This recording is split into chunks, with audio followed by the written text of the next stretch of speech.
अस्सलामुअलैकुम दोस्तों, मैं हूं शारिफ खान। ना तो मैंने कुछ बोला है, ना ही इन मुस्लिम आलिम ने कुछ बोला है।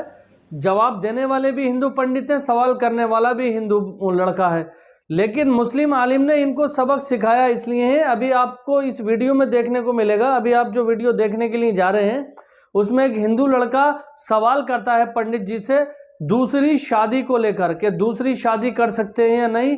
पंडित जी ने जो उसको जवाब दिया वो बिल्कुल सरासर गलत बात बताई, इसलिए मुस्लिम आलिम को सामने आना पड़ा और आकर के उनको पलटवार करके उनके ऊपर सही सही जानकारी उनको दी।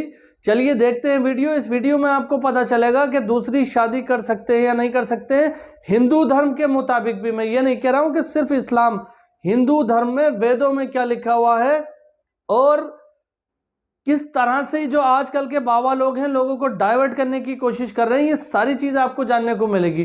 तो चलिए शुरू करते हैं वीडियो, टाइम को नहीं गवाते हुए, और फिर बात करते हैं कि असल मामला क्या है। किसी ने कहा, राम आप दूसरा विवाह कर लो, सीता नहीं है, आप तो राजा हैं, आपके पिता ने 3 विवाह किए, तो आप भी कर लीजिए एक विवाह और, जरूरत पड़ी है। राम जी ने कहा हम दूसरा विवाह नहीं करेंगे। फिर क्या करें? उपाय निकला कि सोने की सीता बनाओ और बाजू में बिठाओ। वो किया गया, यज्ञ संपन्न हुआ। तो राम जी के अनुसार यदि हम जीवन यापन करना चाहते हैं तो एक पत्नी ही, राम जी इस धरती पर इसलिए आए एक पत्नी का संदेश देने के लिए कि जीवन को सुखमय बनाने के लिए, आदर्शवान व्यक्ति बनने के लिए एक पत्नी होना चाहिए। एक पत्नी पर्याप्त है। यदि वो मर गई हैं तो भगवान में मन लगा लें, भगवान में मन लगाएं। नहीं है पत्नी तो कोई बात नहीं। राम जी की भी तो सीता जी वनवास चली गई, उस हाल में तो नहीं ही थी ना, तो उन्होंने तो विवाह नहीं किया। जी से एक सवाल करना चाहता हूँ। स्वामी दयानंद सरस्वती ने जो अपनी जीवनी में लिखे सत्यार्थ प्रकाश में, उसमें श्री कृष्ण जी को योगी राज श्री कृष्ण का है, जबकि कि उनकी कोई बीवियां नहीं थी, एक के अलावा उनका नाम था रुक्मणी, और उनसे ही बच्चा पैदा हुआ था पदुम। इन्होंने एक इल्ज़ाम लगाया आर्य जाति पे कि श्री कृष्ण जी की 11,000 पत्नियां थीं। कृपया आप समाधान करें और इसका जवाब आप पूर्ण लें इनसे कि इन्होंने जो इल्ज़ाम लगाया है क्या वो सही है या गलत है। जवाब के लिए इंशाल्लाह मैं हाजिर हूँ। इधर सवाल मुझसे पूछा जाएगा इंशाल्लाह। शंकराचार्य अगर चाहते मैं जवाब के बाद इजाफा करना चाहते मैं उन्हें दे दूंगा इंशाल्लाह। मैं भी तालिब इल्म हूँ अल्हम्दुलिल्लाह, सिर्फ कुरान का नहीं, वेद का भी, महाभारत, रामायण इंशाल्लाह। पहले आपका सवाल दूंगा इंशाल्लाह, और बाकी जो शंकराचार्य ने कहा उसका भी जवाब दूंगा। भाई साहब ने कहा कि जो मैंने इल्ज़ाम लगाया कि कृष्ण के 16,000 से ज़्यादा बीवी थी, वो इल्ज़ाम ने वो आपके महाभारत में लिखा हुआ है। और कृष्ण की एक बीवी नहीं 8 बीवियाँ थे, 8 बीवियाँ थे, उसमें से रुक्मणी थी, 8 बीवियाँ थी। उसके बाद 16,100 जब जंग के हालत के अंदर उनने 16,100 से शादी की। ये लिखा है महाभारत के अंदर अनुशासन पर्व में। मैं आपको हवाला दे रहा हूँ। किसी भी धर्म में, किसी भी मजहब में जब आप तकरीर करते हैं, जवाब देते, उसका हवाला होना चाहिए किताब से। मैं कहता हूँ या कोई स्वामी कहते या शंकराचार्य कहते, उसकी वैल्यू 0 है। मैं कुछ कहता हूँ इस्लाम में, उसकी वैल्यू 0 है। मैं हवाला दूंगा कुरान और सही हदीस का।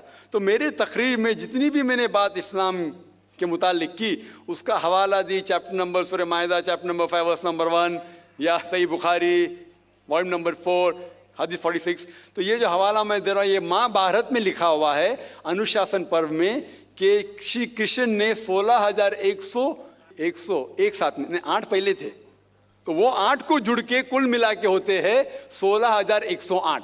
तो 16,100 साथ में उन्होंने की। वो जंग के हालत में जब कई लोग मारे गए, तो उस हालात में तो ये इल्ज़ाम नहीं, हकीकत है। अगर आप समझते ये गलत है तो आपको महाभारत में नहीं मानना चाहिए।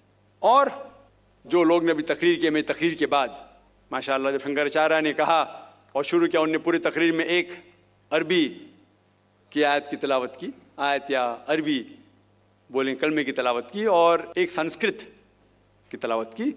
और कई लोग ने जब उन्हें कहा ला इलाहा इल्लल्लाह मुहम्मद रसूलुल्लाह, जब उन्होंने कहा कलमे शहादत ला इलाहा इल्लल्लाह मुहम्मद रसूलुल्लाह, बहुत लोग ने ये समझा होगा कि जो कह रहे हैं शंकराचार्य वो मुसलमानों को बहलाने के लिए कह रहे होंगे। उनकी क्या नियत थी अल्लाह वाला, मैं नहीं जानता, मैं उनकी नियत के ऊपर शक नहीं कर सकता हूं। लेकिन क्योंकि मैं तालिब इल्म हूं इस्लाम और दिगर मज़ाहिब का, मेरे दिमाग में फौरन जो वो कह रहे थे कि ये एक कलमा वेद का निचोड़ है, पुराना का निचोड़ है, जो वो कह रहे थे, फौरन मेरे दिमाग में वो श्लोका याद आने लगे। और शंकराचार्य बिल्कुल सही कह रहे थे, उनकी नीयत क्या थी अल्लाह आलम, लेकिन वो बिल्कुल सही कह रहे थे कि अगर आप हिंदू मज़हब की किताब पढ़ेंगे, उन्हें सही कहा कि हिंदू मज़हब, ये नाम जो हिंदू है ये ब्रिटिशर्स ने दिया है, अंग्रेज़ों ने दिया, ये हिंदू लफ्ज़ जो है अंग्रेज़ों ने दिया है, सही नाम होना चाहिए वेदांती से सनातन धर्म। ये हिंदू जो नाम है ये हिंदुइज्म अंग्रेज़ों ने दिया। हिंदू नाम सबसे पहले पर्शियन लोग ने जब आए थे हिमालय के ज़रिए, और जो अरब लोग आए थे हिंदुस्तान में, उन्होंने नाम हिंदू दिया। और आप इंसाइक्लोपीडिया ब्रिटानिका में पढ़ेंगे वॉल्यूम नंबर 20 रेफरेंस नंबर 581, उसमें कहा गया है कि Hinduism is a group of beliefs for people living in India. तो हिंदुइज्म जो लफ्ज़ है ये अंग्रेज़ों ने दिया है, सही लफ्ज़ होना चाहिए सनातन धर्म। और बिल्कुल सही है कि सबसे ऊंची किताब हिंदुइज्म में वेद और उपनिषद पुराना। अगर आप पढ़ेंगे छंदोग्य उपनिषद अध्याय 6 सेक्शन नंबर 2 श्लोका नंबर 1, उसमें लिखा गया है एकम एविदित्यम, भगवान एक ही है, दूसरा नहीं है।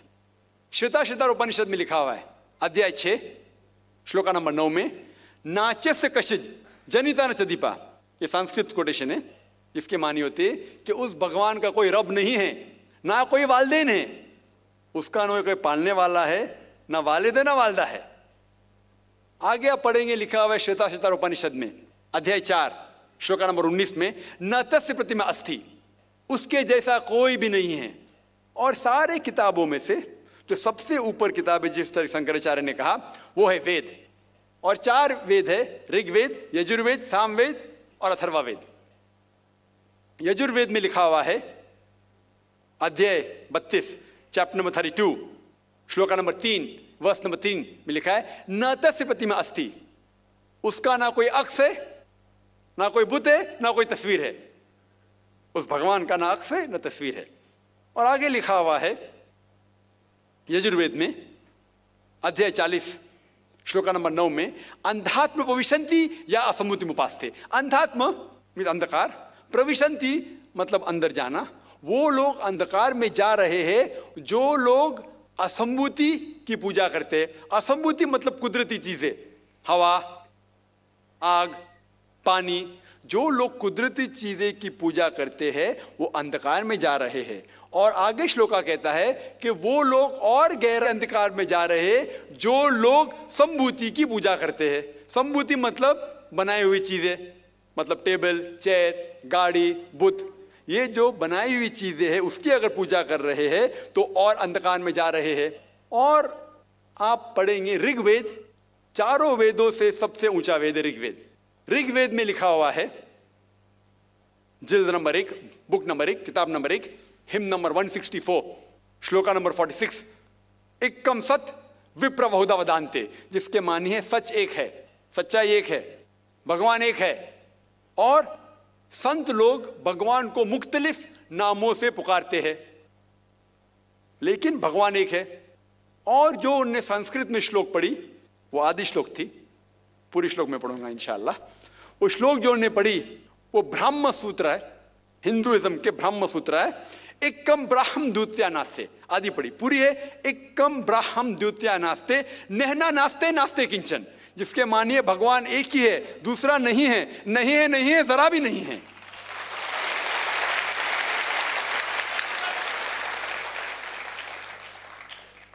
ये पूरा ब्रह्म सूत्र है। वक्त की किल्लत की वजह से उन्हें आधा पढ़ा, और मुझे ऐसा लग रहा था जैसे कि उनने मेरी एक तकरीर सुनी जिसका मौजू है similarities between Hinduism and Islam, Hinduism और इस्लाम में यकसानियत। ये हो गया पहले पाठ कलमा का, ला इलाहा इल्लल्लाह, ना कोई माबूद है अल्लाह के सिवा। अभी दूसरे पाठ है मोहम्मद सल्लल्लाहु अलैहि वसल्लम, मोहम्मद रसूलुल्लाह, मोहम्मद सल्लल्लाहु अलैहि वसल्लम रसूल है। और अगर आप पढ़ेंगे, इसके ऊपर एक तकरीर में दी है, सिर्फ मोहम्मद सल्लल्लाहु अलैहि वसल्लम के बारे में जिक्र दीगर मज़ाहिब की किताबों में, खुसूसन हिंदुइज्म के। और अगर आप पढ़ेंगे पुराना का जिक्र किया उन्होंने भविष्य पुराना में, पर्व 3 खंड 3 अध्याय 3 श्लोकास 5 to 8, उसमें लिखा हुआ है कि एक मलेच्छा आएगा। मलेच्छा मतलब फॉरेनर, बाहर का कोई शख्स आएगा, उसका नाम होगा मोहम्मद। वो अपने साथियों के साथ आएगा, जिसका मतलब साहबियों के साथ, और वो लोग को सही दिशा दिखाएगा और राजा भोज उनको इज्जत देंगे। आगे पढ़ेंगे आप भविष्य पुराना पर्व 3 खंड 3 अध्याय 3 श्लोका 10 से लेके 27 तक।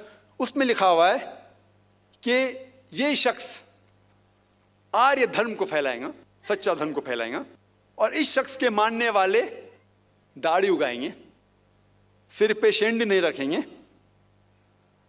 लोग को नमाज के लिए बुलाएंगे, एक इनकिलाब दुनिया में लेके आएंगे, गोश्त खाएंगे लेकिन सूअर का गोश्त नहीं खाएंगे, और ये सच्चाई फैलाएंगे, उनका नाम है मुसलमान।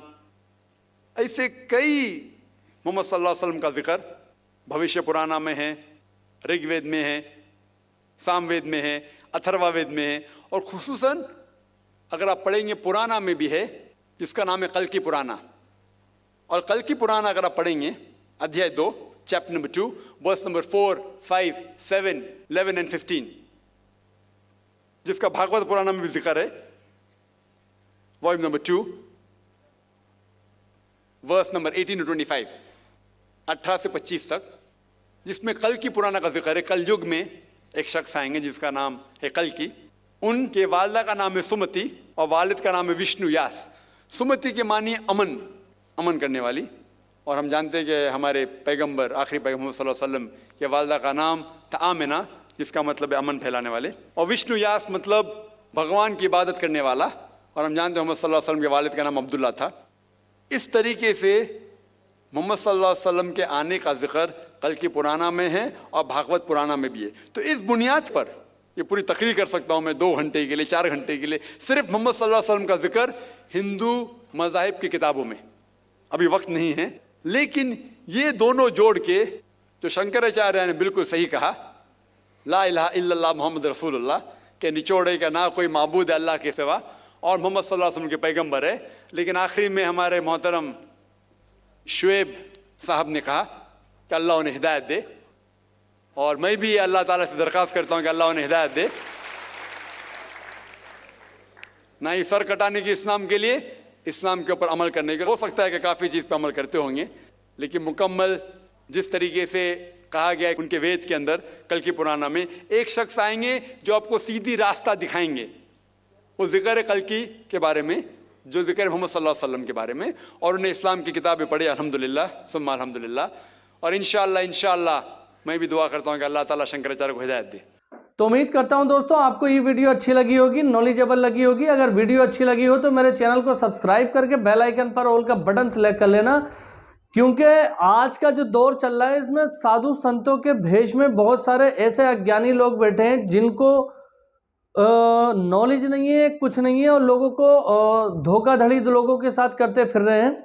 तो मेरा मकसद किसी भी धर्म की भावनाओं को ठेस पहुंचाना नहीं है, लेकिन सही जानकारी आप तक पहुंचाना है। तो इंशाल्लाह फिर मिलूंगा एक नई वीडियो के साथ। तब तक मेरे चैनल को सब्सक्राइब करके बेल आइकन पर ऑल का बटन सेलेक्ट कर लेना, और किन्हीं 2 लोगों को अपने व्हाट्सएप के अंदर ये वीडियो शेयर कर देना। दीन की बात आगे पहुंचाना सदका जारिया होता है। तो इंशाल्लाह फिर एक नई वीडियो के साथ मिलूंगा, तब तक के लिए खुदा हाफिज़, अल्लाह हाफिज़।